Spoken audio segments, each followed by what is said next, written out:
నారాయణ ఊర్లో చాలా ధనవంతుడు. ఎప్పుడూ ఏదో ఒక వ్యాపారం చేస్తూ బాగా డబ్బు గడిస్తూ ఉండేవాడు. కాని కొద్ది రోజులుగా నారాయణలో చాలా మార్పు కనిపిస్తూ వచ్చింది.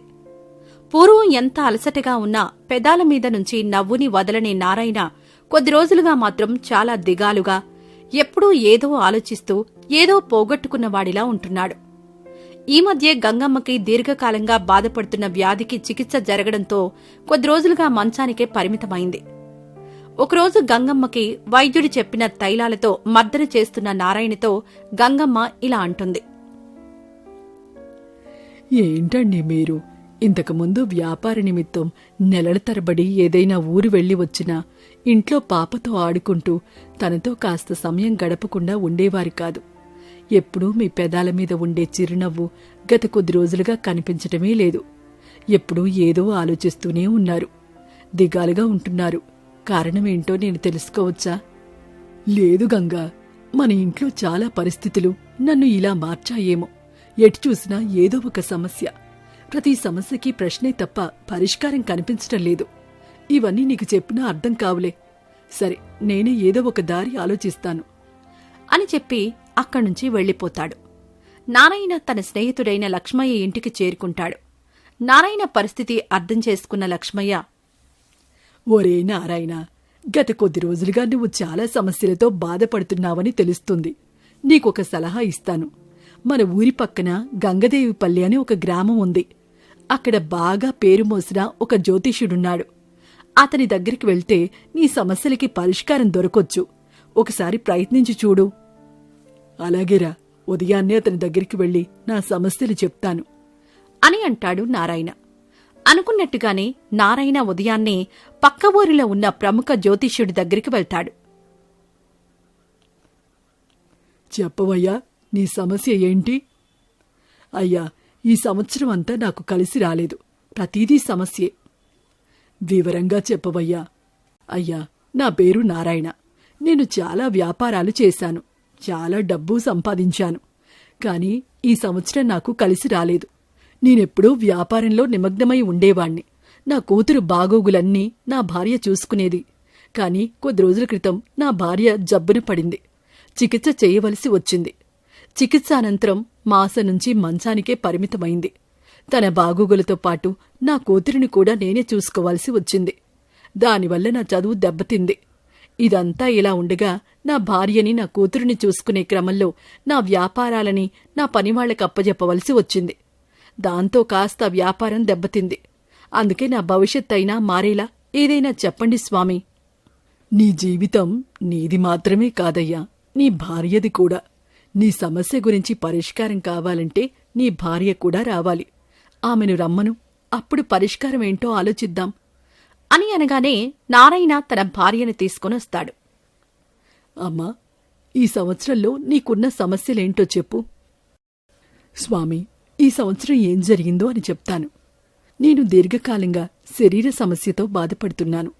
ఈ విషయం నా భర్తకి చెప్పాలంటే ఆయన ఎప్పుడూ వ్యాపారాల వల్ల చాలా అలసిపోయి ఉంటారని చెప్పలేదు. కాని నా సమస్య పెరుగుతూ ఉండడం వల్ల నా కూతురిని కూడా సరిగా చూసుకోలేకపోయాను. దానివల్ల చాలా బాధపడుతూ వచ్చాను. కాని ఇన్నేళ్లుగా బాధపడుతున్న నా శరీర సమస్యకి చికిత్స అవడంతో నాకు సమస్య నుంచి విముక్తి దొరికింది. అది మాత్రమే కాకుండా మా ఇంటి పక్కన ఉన్నవాళ్లు, నీ భర్త ఎప్పుడూ నీతో ఉండడు, ఆయనకు నీ మీద కంటే డబ్బు మీదే ఎక్కువ మమకారం అని అనేవారు. కాని నాకు చికిత్స జరిగిన తర్వాత నన్ను ఒక చంటి పాపలాగా చూసుకున్నాడు ఆయన. దాంతో ఆయనకు నా మీద ఉన్న ప్రేమ కనిపించింది. నా భర్త వ్యాపారంలో అందర్నీ నమ్మేవారు. కాని ఆయన నాతో పాటే ఇంటిపట్టునే ఉండడం వల్ల ఈయనతో వ్యాపారంలో డబ్బు ఆశతో ఉన్నవాళ్లెవరో తెలిసింది.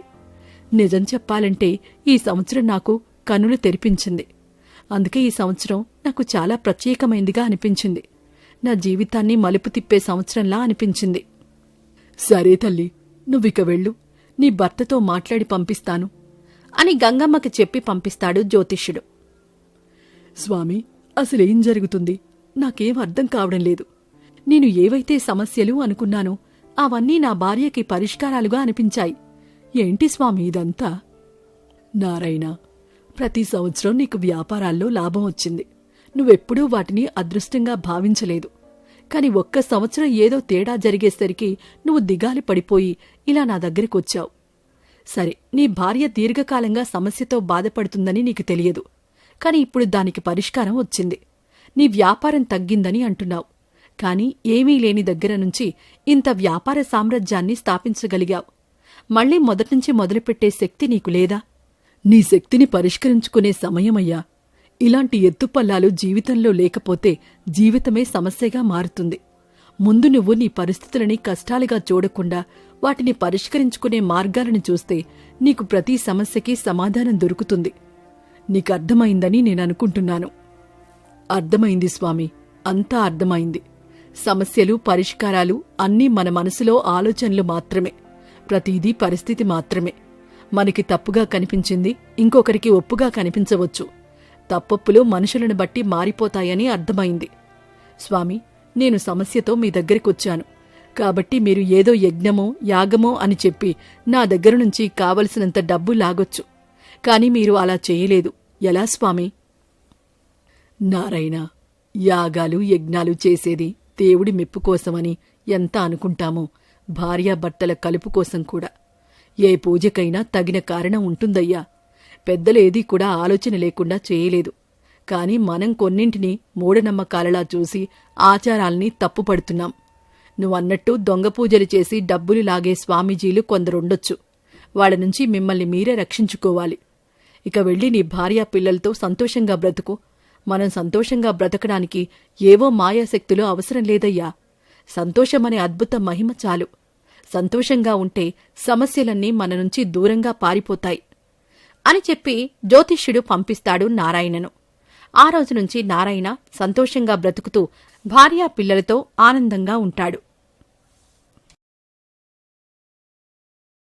రామాపురంలో ప్రజలంతా వర్షాలు పడలేదని బాధపడుతూ ఉంటారు. పచ్చగా ఉండే ఆ ఊర్లో వర్షాలు కురవకపోవడం వల్ల వ్యవసాయం చేసుకునేవాళ్లు తగ్గిపోతారు. చాలామంది వలస వెళ్లిపోతారు. ఊరి పరిస్థితి చూసి సర్పంచ్ రంగా కన్నీళ్లు పెట్టుకుంటాడు. అప్పుడే అక్కడికొచ్చిన శంకరం సర్పంచ్ మొహం చూసి లోలోపలే నవ్వుకుంటూ ఉంటాడు. ఈ రంగాగాడు సర్పంచ్ అయ్యాడే గాని బుద్ధి మాత్రం పెరగలేదు. నేనెప్పుడు వాడింటికి వెళ్ళినా చద్దన్నం మాత్రమే పెడతాడు వెధవ. నంగనాచిలాగా ఆ కన్నీళ్ళొకటి వీడి మొహానికి. కడుపారా తిందామంటే పని దొరకదు. కనీసం తిండైనా సంపాదించుకోవాలి. అలా శంకరం తనలో తానే మాట్లాడుకుంటూ ఉంటే శంకరాన్ని చూసి సర్పంచ్ రంగా కోప్పడతాడు. ఏంట్రా, నేనేడుస్తుంటే నన్ను చూసి ఏదో గొణుగుతున్నావేంటి? అయ్యా, నేనేమీ గొనగలేదయ్యా. మన ఊరు బాగుపడే విషయం ఒకటి గుర్తుకొచ్చింది. దాని గురించి మీకు ఎలా చెప్పాలా అని ఆలోచిస్తున్నాను. ఊరు బాగుపడే విషయమా? ఏంట్రా అది? త్వరగా చెప్పు, త్వరగా. అంత ఆత్రం ఎందుకయ్యా? నేనేమన్నా రైలు బండిలాగా చిక్కుపుక్కుమంటూ పారిపోతున్నానా ఏంటి? అబ్బా, ఈ వెటకార మాటలే వద్దనేది. ఇంతకీ విషయం ఏంటో చెప్పు. ఇందాక వస్తుంటే ఆ ఊరి చివర రాయి ఒకటి మాట్లాడింది. అది రాయి కాదంట, అమ్మవారంట. ఊరంతా ఏదో తప్పు చేశారంట. ఆ రాయిని పట్టించుకోకుండా చేసినందుకు శిక్ష అనుభవిస్తున్నారంట. ఈ విషయం నీకెవరు చెప్పారు? ఇంకెవరయ్యా, ఆ రాయే చెప్పింది. అంతేకాదు ఊరంతా రోజూ ఆ రాయికి ప్రసాదాలు, పులిహోర, చక్కెర పొంగలి ఇలా రకరకాలుగా వండి పెట్టాలంట. అలా పెడుతూ ఉంటే శాంతించి ఊరికి మంచి జరిగేలా చూస్తుందట. అమ్మ తోడయ్యా, నా మాట నమ్మండి. శంకరం చెప్పిన మాటలు విని అక్కడున్న వారంతా ఆశ్చర్యపోతారు. సర్పంచ్ రంగా కూడా ఆలోచనలో పడతాడు. ఇక ఊరి ప్రజల కోసం ఓ మంచి నిర్ణయం తీసుకుంటాడు రంగా. చూడండి, మనమంతా ఆ రాయి దగ్గరికి వెళ్దాం. అప్పుడు ఈ శంకరం చెప్పే మాటలు నిజమా కాదా అనేది తేలిపోతుంది అంటూ రంగా అందర్నీ ఊరి చివర ఉన్న ఆ రాయి దగ్గరకు తీసుకువెళ్తాడు. అందరూ రాయి వంక అదోలా చూస్తూ ఉంటారు. కాని శంకరం మాత్రం అక్కడే తన తెలివితేటల్ని ప్రదర్శిస్తాడు. అమ్మా తల్లి, మా తప్పులు మన్నించమ్మా. మా సర్పంచ్ రంగా దరిద్రపు వెధవే అయినా ఊరి కోసం మంచి చేస్తాడమ్మా. దయచేసి మా ఊరిని కాపాడమ్మా. రేయ్ శంకరం, ఏంటా మాటలు? నన్ను తిడుతున్నావేంటి? అయ్యో, మీలాంటి గొప్ప మనిషిని పొగుడుతున్నానండి. ఏంటమ్మా ఏంటి? ఓ అలాగా, అవునా? రేయ్ శంకరం, ఏమంటోందిరా? ఏం చెబుతోంది? అయ్యా, మీరు మనిషా పశువా? నేనిక్కడ అమ్మ చెప్పే మాటలు వింటున్నా కదా, ఆ మాత్రం ఆగలేవా అయ్యా? దరిద్రపు గొట్టు మొహమో నువ్వును. సరే, ఏంటో కనుక్కోరా. చెప్పమ్మా తల్లి. అవునా తల్లి? సరేనమ్మా. అలాగే అమ్మా, తప్పకుండా చేస్తామమ్మా. అలా శంకరం ఆ రాయి దగ్గర చెవి పెట్టి ఆ రాయి తనకు ఏదో చెబుతుంది అన్నట్లు తలాడిస్తూ ఉంటాడు. ఊరి జనమంతా శంకరం వైపే చూస్తూ ఉంటారు. రంగాకు కోపం వస్తున్నా తన కోపాన్ని పక్కన పెట్టి మరి శంకరం ఏం చెబుతాడోనని ఎదురుచూస్తూ ఉంటాడు. ఇంతలో, చూడండి, అమ్మవారికి రోజూ నైవేద్యాలు, ప్రసాదాలు, వంటకాలు చేసి పెట్టాలి.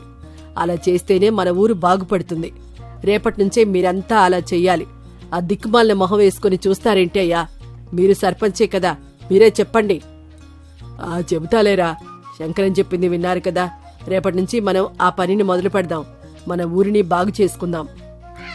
అలా ఆ మరుసటి రోజు నుంచి ఊరి జనమంతా ఊరి చివర రాయికి కొత్త కొత్త వంటలు, ప్రసాదాలు చేసి పెడుతూ ఉంటారు. తిండిపోతు శంకరం వాటిని తింటూ కడుపు నింపుకుంటూ ఉంటాడు. ఒకరోజు రంగాకు సందేహం కలుగుతుంది. ఒరే శంకరం, రోజూ ప్రసాదాలు, వంటకాలు పెడుతున్నారు సరే, సాయంత్రం అయ్యేసరికి అవన్నీ ఎలా మాయమైపోతున్నాయిరా? అయ్యయ్యో, తప్పైపోయింది, క్షమించు తల్లి. ఈ దరిద్రుణ్ణి, ఆ వెధవను, ఈ పనికిమాలిన వెధవను, ఈ దున్నపోతు వెధవను క్షమించు తల్లి. ఎంత మాట అన్నారయ్యా? ఆ తల్లికి కోపం వస్తే ఏం జరుగుతుందో ఆలోచించారా? సర్పంచ్ అయ్యారే గాని మీ బుద్ధి మాత్రం పెరగలేదయ్యా. తప్పు చేశారు, ఇక రక్తం కక్కుకొని చేస్తారు చూడండి. అలా అంటావేంట్రా? తప్పైపోయిందమ్మా తల్లి, క్షమించమ్మా అంటూ రంగా లెంపకాయలు వేసుకుంటాడు. అది చూసి శంకరం లోపలే పగలబడి నవ్వుకుంటాడు. ఇక రోజు ఊరి జనం వంటలు వండి ఆ రాయికి పెట్టడం, వాళ్ళంతా వెళ్లిపోయాక శంకరం కడుపు నిండా వాటిని తినడం చేస్తుంటాడు. రోజులు గడుస్తున్నాయి కాని వర్షాలు మాత్రం పడ్డం లేదు. రంగా దగ్గర డబ్బులు కూడా అయిపోతాయి. డబ్బుల కోసం పట్నంలో ఉన్న తన స్నేహితుడు విజయ్ దగ్గరకు వెళ్తాడు. ఏంట్రా రంగా, చాలా రోజుల తర్వాత వచ్చావు. అందరూ బావున్నారు కదా? ఏం చెప్పమంటావురా, ఊర్లో వర్షాలు పడ్డం లేదు. అందుకే రాయి రూపంలో వెలిసిన అమ్మవారికి ప్రసాదాలు, వంటకాలు సమర్పించుకుంటూ ఉన్నాం. అమ్మవారు శాంతించాక మా ఊర్లో పరిస్థితులన్నీ మారుతాయి. నా దగ్గర ఉన్న డబ్బులు అయిపోయాయి. అందుకే నీ దగ్గర కొంత డబ్బు అప్పుగా తీసుకుందామని వచ్చాన్రా. చూడు రంగా, నేను బంగారం వ్యాపారం చేస్తున్నాను. ఈ మధ్య బంగారం ధర బాగా పెరిగిపోయింది. దానివల్ల నేను వ్యాపారం సరిగా చేయలేకపోతున్నాను. డబ్బులు లేక ఇబ్బందులు కూడా పడ్డాన్రా. కాని నా దగ్గర కొంత డబ్బుంది, అది నీకిస్తాను, తీసుకెళ్ళు. చాలా సంతోషంరా. నువ్వు కూడా మా ఊరొచ్చి అమ్మవారిని దర్శించుకోరా. నీ బాధలు చెబితే ఏదైనా పరిష్కారం చెబుతుంది. నీ వ్యాపారం కూడా బాగా సాగుతుంది కదా. అవును, నువ్వు మంచి విషయం చెప్పావు. ఇప్పుడే మనం మీ ఊరెళ్దాం పదా అంటూ సర్పంచ్ రంగా, విజయ్ ఇద్దరూ రామాపురానికి బయలుదేరతారు. ఊర్లోకొచ్చిన విజయ్ అక్కడున్న రాయిని చూసి ఆశ్చర్యపోతాడు. నువ్వు చెప్పిన అమ్మవారు ఇదేనా రంగా? అవునరా, అమ్మవారు. మొక్కుకోరా. అమ్మవారు మనతో మాట్లాడరు. అదిగో ఆ శంకరంగాడున్నాడు చూడు, వాడితో మాత్రమే అమ్మవారు మాట్లాడుతుంది. అవునా? ఏది నా సమస్యకు పరిష్కారం చెప్పమను. రే శంకరం, నా స్నేహితుడికి చిన్న సమస్య వచ్చి పడింది. అమ్మవారు పరిష్కారం ఏం చెబుతారో అడుగురా. ఇదిగో చిటికలో అడుగుతానయ్యా. అమ్మా తల్లి, అమ్మలుగన్న అమ్మా, మా సన్నాసి సర్పంచ్ గారి స్నేహితుడొచ్చాడు. ఆయన బాధేంటో విని ఆయన సమస్యను తీరే పరిష్కారం చెప్పమ్మా. ఏంటమ్మా? అవునా, అలాగే అమ్మా, అలాగే చేయమంటానమ్మా. ఏం చెప్పిందిరా అమ్మవారు? రంగా అలా అడిగేసరికి ఎప్పుడూ తిండి గురించి ఆలోచించే శంకరం ఈసారి తనకిష్టమైన పాలకోవాను తినాలనుకుంటాడు. అందుకే ప్రతిరోజు అమ్మవారికి 2 కేజీల పాలకోవా ప్రసాదంగా పెట్టాలి. అలా చేస్తే అమ్మవారు మీ స్నేహితుడి సమస్యను తీరుస్తుందట. శంకరం అలా చెప్పగానే విజయ్కు ఏదో అనుమానం వస్తుంది. కాని మౌనంగానే ఉండిపోతాడు. వెంటనే అమ్మవారికి శంకరం చెప్పినట్లుగానే 2 కిలోల పాలకోవాను తెచ్చి నైవేద్యంగా సమర్పిస్తాడు. ఆ మరుసటి రోజు కూడా పాలకోవాలను తీసుకొచ్చి అమ్మవారి ముందుంచుతాడు. కాని అప్పుడే శంకరం దగ్గర నుంచి ఆ పాలకోవా వాసన రావడాన్ని గమనిస్తాడు విజయ్. శంకరం మొహానికి కాస్త పాలకోవా అంటుకొని ఉండడాన్ని గమనిస్తాడు. నేను అనుమానించినట్లే జరిగింది. ఇక ఊరుకోకూడదు. ఈ శంకరంగాడి పని పట్టాలి అంటూ శంకరాన్ని చెట్టుకు కట్టేస్తాడు. అది చూసి శంకరం కోపంగా అరుస్తుంటాడు. నన్నెందుకు కట్టేశారండి? పనికిమాలిన సర్పంచ్ గారు, మీ స్నేహితుడికి చావు దగ్గరికొచ్చినట్టుంది. ఇలా పిచ్చోళ్లా ప్రవర్తిస్తున్నాడు. వెంటనే ఆపకపోతే ఆ అమ్మవారు మిమ్మల్ని క్షమించదు చెబుతున్నా. ఛీ, ఆపురా నీ నాటకాలు. నీ తిండి బుద్ధి కోసం ఊరి జనంతో ఆడుకుంటున్నావు కదా. నిజం చెప్పు, లేకుంటే నిన్ను జైలుకు పంపిస్తా. చెప్పురా చెప్పు. నీ మొహానికి అంటుకుని ఉన్న ఆ పాలకోవా ఎక్కడిది? నీ నుంచి నాకు పాలవాసన వచ్చినప్పుడే అర్థమైంది. ఆ పాలకోవా అంతా నువ్వే మింగేశావని తేలిపోయింది. ఇక నీ నాటకాలు ఆపు. నిన్ను ఖచ్చితంగా జైలుకు పంపుతాను. ఏంట్రా శంకరం, నీ బాగోతం అదా? మాతో ఇన్ని రోజులు ఆడుకున్నావా? నిజం చెప్పరా? ఊరి జనాన్ని, రంగా విజయ్ని చూసి భయపడిన శంకరం నిజం చెప్పేస్తాడు. రోజూ కడుపు నిండా తినాలనే ఉద్దేశంతోనే నేనిలా చేశాను. నన్ను క్షమించండయ్యా. నన్ను చంపకండయ్యా. దయచేసి వదిలేయండి. అలా శంకరం దొంగ ఏడుపు ఏడుస్తుంటే విజయ్ అక్కడున్న రాయిని పక్కకు తీసి పడేస్తాడు. అప్పుడే ఆ రాయి తీయగానే ఒక అమ్మవారి విగ్రహం అక్కడ ఉంటుంది. ఆ అమ్మవారి నుంచి ఈసారి అందరికీ మాటలు వినిపిస్తుంటాయి. భక్తులారా, మీ పూజలు ఎక్కడికి పోలేదు. ఇన్నాళ్ళు మీరంతా ఆ రాయికి మాత్రమే పూజ చేసినా ఆ ఫలమంతా నాకే దక్కింది. నాకు పూజలు చేసినా మీకు ఏ బాధ రానివ్వను అంటూ అమ్మవారు అక్కడున్న రాళ్లను వజ్రాల కన్నా విలువైనవిగా మార్చేస్తుంది. ఊరంతా సంబరపడిపోతారు. అమ్మవారికి జేజేలు పలుకుతారు. అద్భుతం! అమ్మవారు ఇక్కడున్న రాళ్లన్నింటినీ వజ్రం కన్నా చాలా విలువైనవిగా మార్చేసింది. ఈ రాళ్లతో మంచి వ్యాపారం చేయొచ్చు. ఇక్కడొక ఫ్యాక్టరీ పెడతాను. ఊరి జనానికి పని కూడా దొరుకుతుంది. చాలా సంతోషంగా ఉందిరా. మా ఊరికి మంచి రోజులొచ్చాయి. వలస వెళ్లిన వాళ్ళందర్నీ మళ్లీ ఊరికి రప్పించండి. ఇక ఇక్కడే పనిచేసుకుందాం. బాగా డబ్బులు సంపాదిద్దాం. అలా విజయ్ చెప్పేసరికి ఊరి జనమంతా చాలా సంతోషిస్తారు. తిండి కోసం రాయిని అడ్డుపెట్టుకుని నాటకమాడిన శంకరాన్ని చూసి అందరూ నవ్వుకుంటారు. చేసింది తిక్క పని అయినా ఊరి బాగుకు సాయపడింది. నిజంగా నువ్వు గొప్పోడివిరా శంకరం. నన్ను ఎన్ని బూతులు తిట్టినా పట్టించుకోలేదు. ఈరోజు నీ వల్లే ఊరి బతుకు బాగుపడుతుంది. శభాషురా శంకరం. కాదు, తిండిపోతు శంకరం. అలా సర్పంచ్ అనేసరికి అక్కడున్న వారంతా శంకరాన్ని చూసి నవ్వుకుంటారు. వారి నవ్వును చూసి శంకరం కూడా పగలబడి నవ్వడం ప్రారంభిస్తాడు. ఇక ప్రతిరోజు అక్కడ వెలిసిన అమ్మవారిని పూజిస్తూ ఊరి జనం సంతోషంగా బతుకుతారు.